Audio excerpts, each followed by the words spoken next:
Lawyers of Reddit, what is the most badass I rest my case moment you ever witnessed? If you enjoy this video, consider giving it a like and subscribing.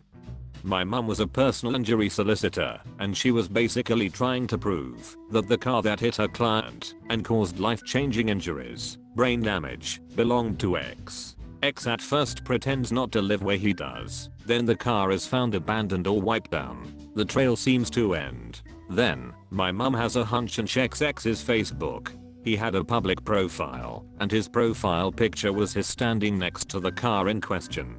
She screenshots them and sends them to the opposing counsel with a slightly more politely worded "your client's a dumb fuck." She's retired now, but she considers it to be one of the most satisfying moments of her career. Needless to say, she won the case and her client got a £1 million settlement and is now living in Spain. All for the want of a simple privacy setting and a touch of common sense. My friend was suing a private security company for assault. He explained that one of the security guards also threatened him with a gun. Security company's lawyer responds that my friend must be lying. The guards do not carry guns because they are not allowed.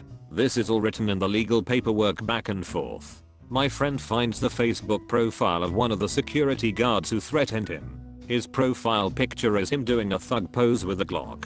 My friend emails this to opposing counsel with a note that says FYI. Security company agrees to settle out of court and pay my friend.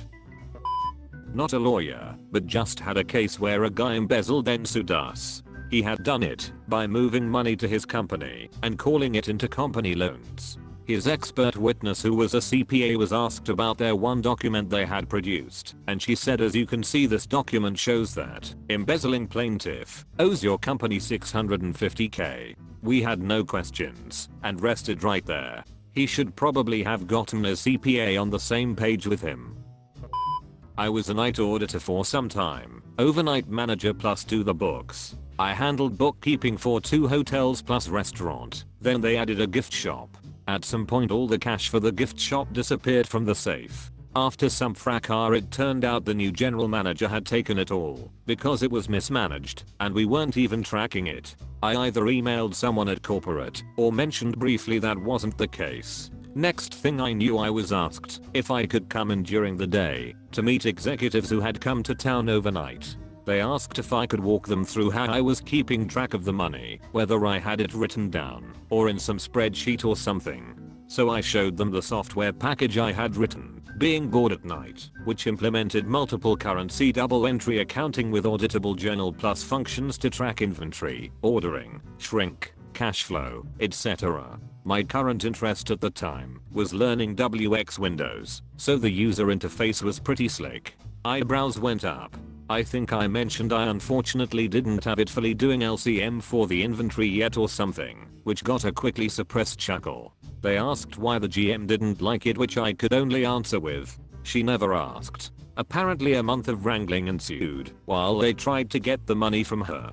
Turns out she had put it in a bank account under her name only, not the company, to safeguard it. She told corporate she didn't feel comfortable it would be managed right if she gave them or anyone else access. Eventually they did get the money, and sometime later we had a new general manager. Not a lawyer, but I read about this. 2 guys were being tried for robbing a gas station. A customer who saw the robbery was now on the witness stand. The prosecutor asked him to describe what he saw. He said that he saw 2 guys robbing the store and then running out, and one of them bumped into him. Then the prosecutor looked at the 2 perps and said, "Are those 2 men in the courtroom today?" At which point, the 2 idiots raised their hands. Case closed. One of my top posts ever is relevant here. For a while my mother dated a man who really liked to act like a big shot. He was a guy that claimed to know a guy wherever you went. Anytime you wanted something he would say, "Oh wait, let's go to store name, I'll talk to owner and get you a deal." Nearly every time he did, the owner seemed like he wasn't entirely sure who this guy was. He would do shit like insist on taking the whole family on a vacation, or take everyone to a fancy restaurant, or he would show up with expensive gifts out of the blue, shit like new electronics or guitars. Eventually the relationship ends, but not long after we find out he's taking us to court because we owe him money. Court date comes. He presents his case first. He goes through a huge itemized list of every item he ever bought us. Every single item, from a vending machine Coke to a new sink because he broke the old one. Even a birthday cake bought for the youngest child. Once he's done, the judge asks if there was an agreement to be paid back for any of that.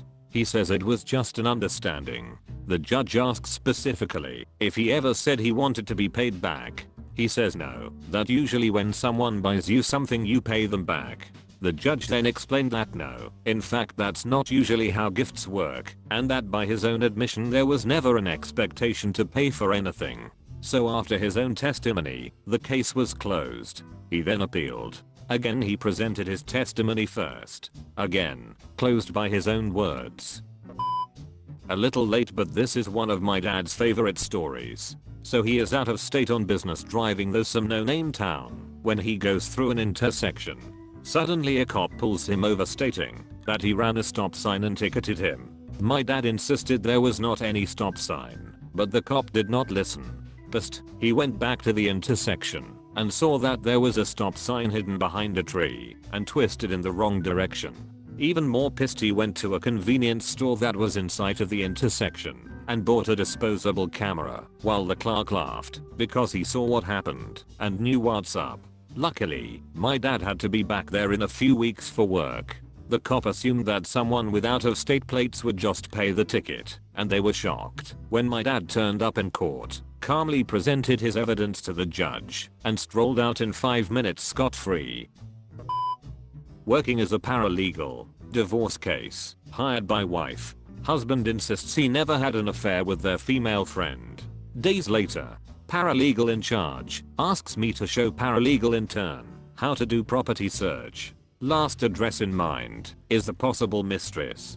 Type an address, look at deed, get parcel, even get a satellite photo. This is important. I print up satellite photo. Attorneys meet. Our boss L asks, Mr. Husband, you insist you never had an affair with Ms. Woman, correct? That's correct. Did you ever go to her house for anything? No. I can't remember where she lives. So between the dates of blah and blah you never visited her residence? Annoyed, no, never. What vehicle do you drive? Ford, something big like F350. What color? White. Anything in that truck bed? Toolbox. Silver, the kind that's bolted in place. Yeah?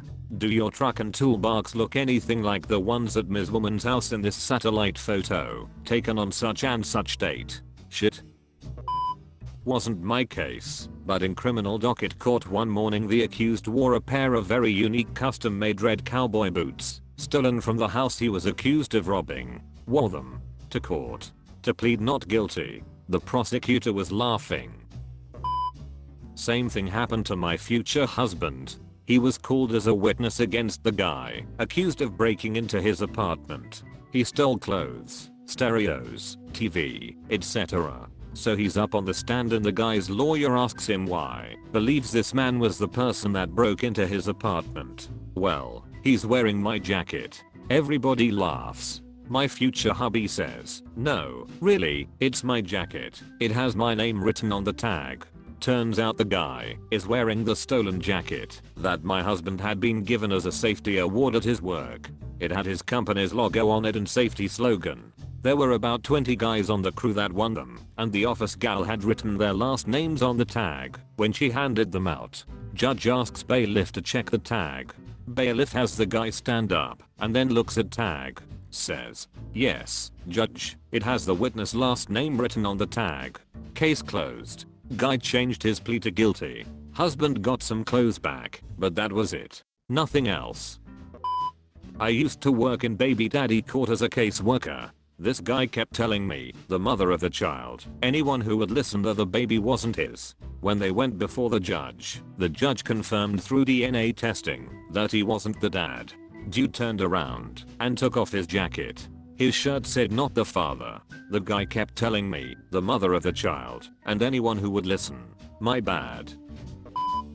I got a violation put against my name for land I didn't own. It was the land next to mine owned by the city. I took pictures of how the violation was posted on the city's land. how the city's land was in violation of grass height laws, its orientation to my land, how the violation did not have my lot's number, but the city lot's number, and brought the posted violation to court with me. Got up to the stand, explained myself and presented my pictures.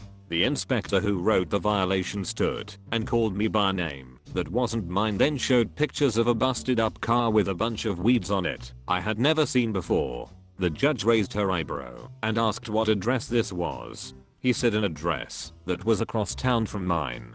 I say that I also do not own that land. She removes the fines. Case dismissed. My wife and not me, and it was during sentencing. Mr. Defendant, local gang boss, you stated you are not and have never been in a gang. That's correct. Do you have any tattoos? Yeah, I have a tiger on my calf and one on my chest that says GD for life. What does GD stand for? Gangster Disciples. But, I mean, no further questions, Your Honor. Fraud trial. Prosecution QC gets right to the point pretty much. Third question into defendant. So you earn £45,000 a year, have no properties, no other source of income, no inheritance, and as far as I'm aware have not won the lottery, yet you have foreign bank accounts with X million and a Ferrari. It must simply be a coincidence that defrauded entity has an accounting black hole pretty much equal to those riches. The defendant pretty much gave up at that point.